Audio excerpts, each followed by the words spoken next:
She told me it's not what you think, but I followed her location and caught her half naked with another guy. My name's Henry, 29 years old, living in Austin, Texas. Emma and I had been together for nearly 4 years. We met through mutual friends at a barbecue and hit it off almost instantly. Emma had this magnetic energy, outgoing, funny, someone who could light up any room. For years, I thought I hit the jackpot.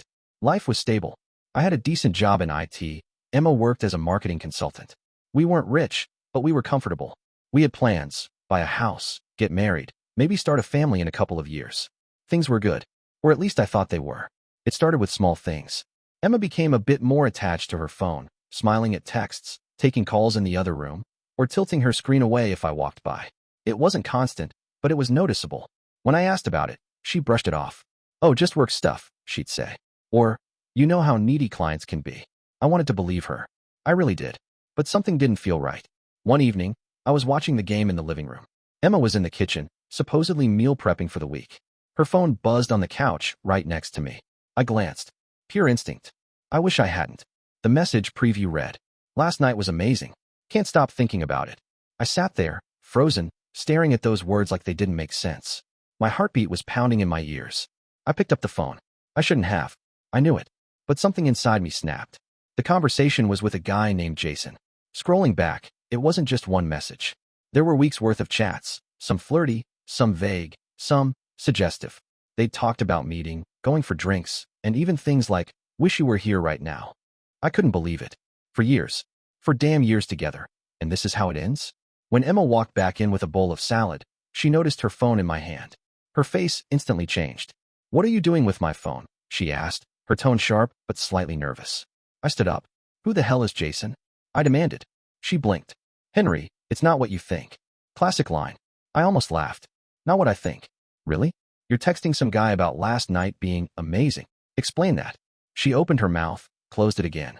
Then she said, "It's complicated. Please, just let me explain." "Explain what?" "That you've been sneaking around behind my back." She started tearing up. "Please, just sit. Let me tell you the truth." I shook my head. "No, Emma. I'm done sitting. I'm done pretending."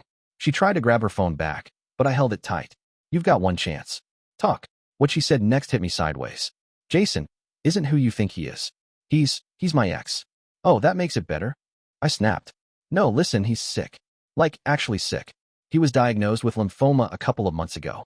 We dated years ago before I met you. He reached out. He doesn't have anyone else. His family cut him off. He said he needed someone. Someone who cared." I just stared at her. She continued. "The texts sound bad because..." I was trying to cheer him up. "Last night was just a phone call. He cried for hours, Henry.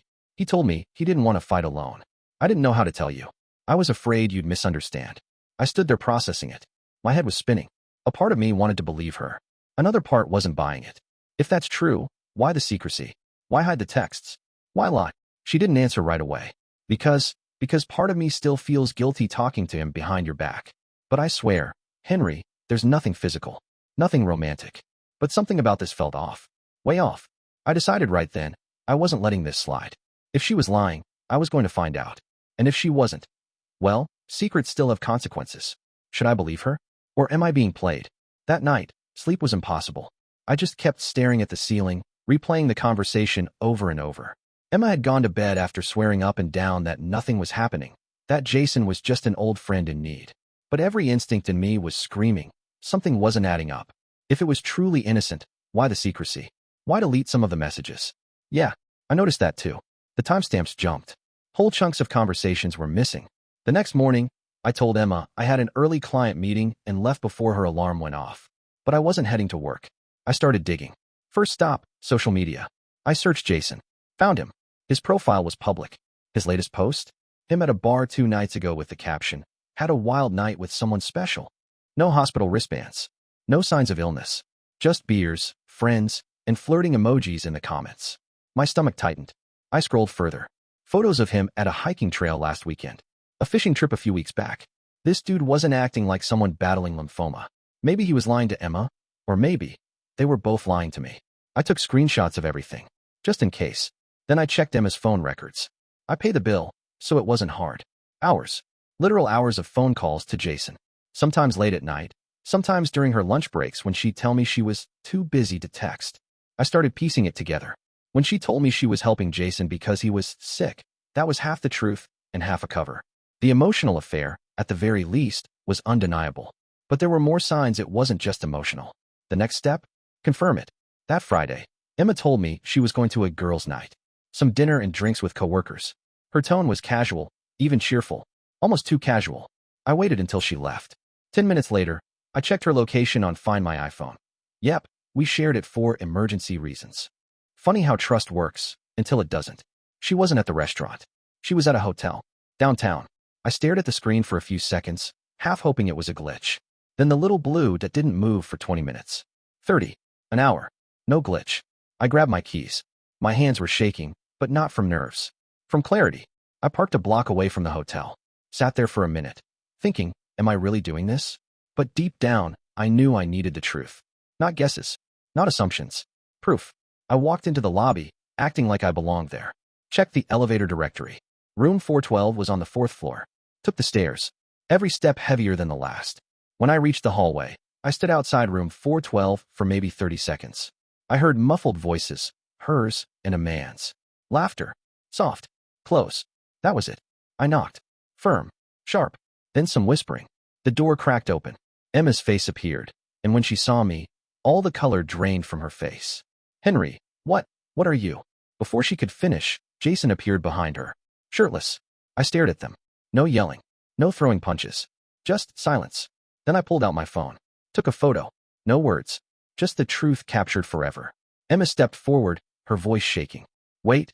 Henry, please. I backed away. Calm. Measured. Save it. We're done. Then I turned and walked down that hallway, knowing exactly what I had to do next. By the time I got back to my car, my hands weren't shaking anymore. The weird thing? I wasn't even angry at that point. Just numb. Like something inside me had switched off. I sat there, staring out at the street, scrolling through the photos I'd just taken. Emma's shocked face. Jason behind her, half dressed like some cliché from a bad movie. I thought about all the late nights she came home with excuses. All the times she blamed work stress for being distant. All the moments I doubted myself for feeling suspicious. I wasn't imagining anything. It was real. I drove home, packed a bag, and booked a hotel for the night. The next morning, I contacted a divorce attorney. Fastest decision I've ever made. I also called our internet provider and had the passwords changed on everything we shared. Netflix, Spotify, you name it. Stupid, maybe, but it felt good taking small pieces of control back. Around noon, Emma started blowing up my phone. Text after text. Henry, please come home. I need to explain. It didn't mean anything. You don't understand? I was confused. I didn't reply. Not a single word.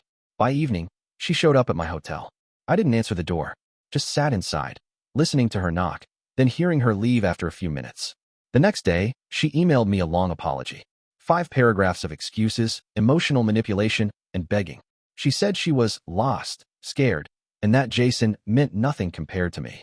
That's when I decided to send her one final message. It wasn't long. Just one sentence. Don't contact me again. My lawyer will be in touch. I sent it, blocked her number, and that was that. Over the next few weeks, I learned more than I ever wanted to.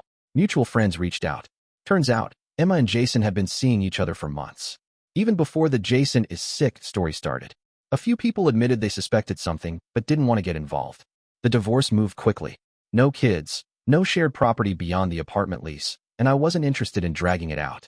I just wanted out. The last time I saw her was at the courthouse. She looked tired, smaller somehow. Like the weight of everything had finally landed on her. She tried to catch my eye as we left the courtroom. I didn't give her the satisfaction. Just kept walking. A couple months later, a mutual friend mentioned she'd tried reaching out again, asking how I was, saying she regretted everything. I guess Jason dumped her not long after the fallout. No surprise there. Funny thing. If this had happened even a year earlier, I probably would have tried to fix it. I would have let her cry, make promises, and pull me back in. But not this time. Sometimes, you reach a point where love isn't enough to outweigh the lies. And for anyone reading this, if you're ever in doubt about your partner's loyalty, trust your gut. Don't ignore the signs. I'm in a better place now. Working on myself. Spending time with friends. Slowly rebuilding trust in people, but this time, with eyes wide open. So yeah, that's my story. What do you all think? Was I too harsh? Or did she deserve every bit of it? I appreciate you watching till the end. Hit that subscribe button and stay tuned for more content.